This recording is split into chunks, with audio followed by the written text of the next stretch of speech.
seems to me, in all issues of all the native issues, that's what I'm having a problem with. You know, when Roberta asked me, I've said, there's so many. You know, we fight. You know, we have the highest teen suicide rate, and we're fighting the teen suicide rate, but we're not fighting the causes of the teen suicide rate. You know, so that seems to me the same thing that happens with the environmental movement.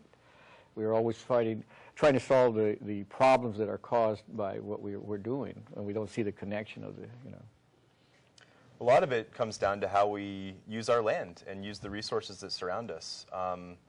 Certainly the climate change issue is probably the most pressing one that's facing us right now, and a lot of it comes down to how we build and where we build and how long it takes people to travel from place to place. I mean, a perfect example back up here in the Naples development. It doesn't make sense for 70 homes to be built miles away from the urban center where people are going to have to drive back and forth every day. They're going to be thousands of square feet burning up energy that's, you know, not necessary for air conditioning and heating someone's swimming pool and things like that. It just doesn't make a lot of sense.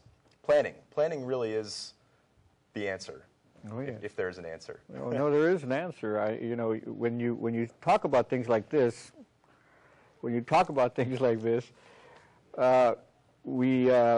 reminded of reservations and how reservations work. You know, we as Native people who live on reservations do not own the land that we live on. It belongs to the whole entire tribe, and the tribe makes the decisions about what is best for that land.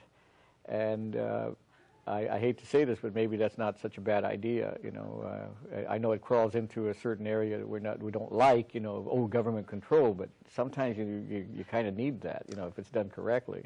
Absolutely, and the government, you know, has to implement the will of the people. That's what it's all about.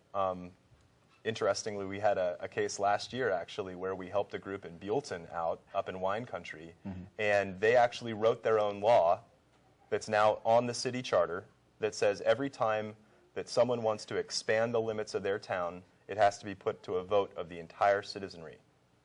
Every time. So no more ag land is going to be developed up there unless the town says that it's okay. And that, to me, that's a smart way to go about things.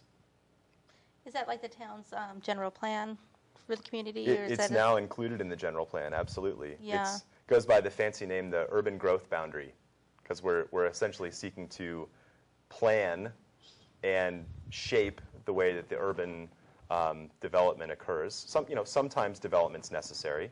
Certainly, we're faced with population explosions and people moving different places. Development's not always bad, right, but it has to be done in the right way when it is done. Yeah. I think we need to take a couple lessons from Native American culture. You know, one is that everything is connected. And we had a case up in San Luis with the Hearst Ranch where, you know, they wanted to take water. They wanted to basically dry up a creek to have water for their brand new resort hotels. Well, that would have just decimated the steelhead population, you know.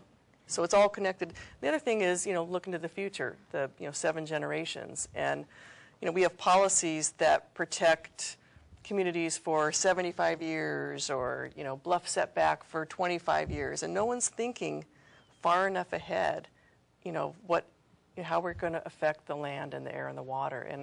And that's hard to integrate. If you look at some environmental laws, they actually do talk about sustainability and ecology, and it's nice to see that. But other laws are just much more technical and a little bit more immediate in their focus. Can you expand a little bit more? I know we have some AIM members up, AIM brothers up in the San Francisco area who are really involved with the steelhead restoration. Can you expand on that? Sure. Well, steelhead are real keystone species for our area. Yes. You know, if you have a lot of steelhead, that means you have healthy rivers and creeks, and they're emptying into the ocean, and they're free of pollution, and there's not a whole bunch of erosion, and they're not blocked by dams.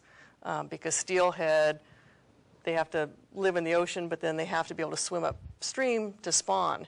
And right now they can't get up to their historic spawning grounds. And so one of our biggest cases right now is we are trying to restore steelhead to the San Ynez River. And there's 3 dams on that river, and we're trying to figure out how to make sure that we can get them up to where they need to go, make sure they have adequate flow in the river, which will have a whole lot of other benefits. So that's a big challenge. You know, we have probably about 1% or less of the steelhead that we've had historically in the river, and we're really trying to reverse that trend. That's really nice to hear. And we talked earlier, and you had mentioned, I had brought up the monarchs and stuff in Elwood. And can you talk about that?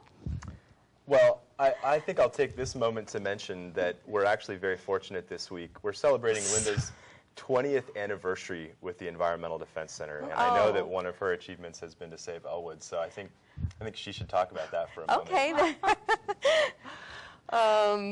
Thank you. Well, it's interesting because 15 of those 20 years were spent on saving Elwood, and we represented the group Save Elwood Shores as well as the Audubon Society, and we had to go through various lawsuits, various appeals to the Coastal Commission because there was a plan to build about 100 homes right on the bluff there. And after successfully fighting every proposal for 15 years, we finally convinced a new developer who came on the scene to save that whole mesa area. We saved a few hundred acres, including the butterfly groves, incredible wetlands and native grasslands, Yes. public trails down to the beach. Just a phenomenal effort. We were lucky that the city of Goleta incorporated and was very supportive, and we were probably, fortunate, not lucky because it was a lot of work, but to, finally have some leverage. And so that's one of our proudest accomplishments, and the butterflies should be coming in November. Yes, I'm looking forward to that. It's an amazing experience. So we are really fortunate to have the Environmental Defense Center in our local community and, helping us with all these causes that we have here. How is it that a community can help you? And I understand that you have a fundraiser that's going to be coming up in October, October 9th. Can you talk about that briefly before we end? Sure. Well, that's going to be our fall feast. It's the end of our, thank goodness, it's Friday series, the final party we have of the year. And it starts at 5:30 in our courtyard at the corner of Garden Street and Canon Perdido, right behind Legal Aid. And it's a great time. I remember 2 years ago, actually, we had 200 people packed into the courtyard in the pouring rain, eating Cajun food and enjoying New Belgium beer. And they stayed there for hours and just had a blast. We really enjoy when the community comes out to support us and have a good time. Great.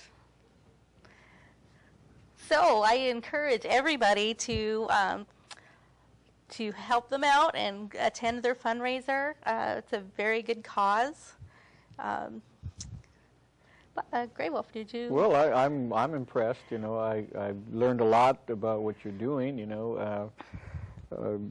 I'm very impressed. As an activist myself, most of my life since I was 17, this is interesting to me. That we are. I see a future, hopefully. Well, and folks can come to look at our website, Okay. www.edcnet.org, and learn about these issues and our events. Okay, wonderful. Well, thank you.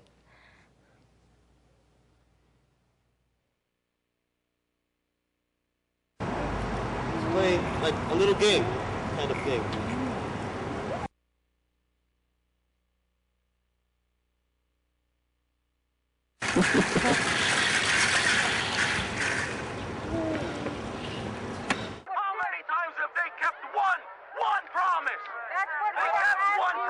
One promise they kept.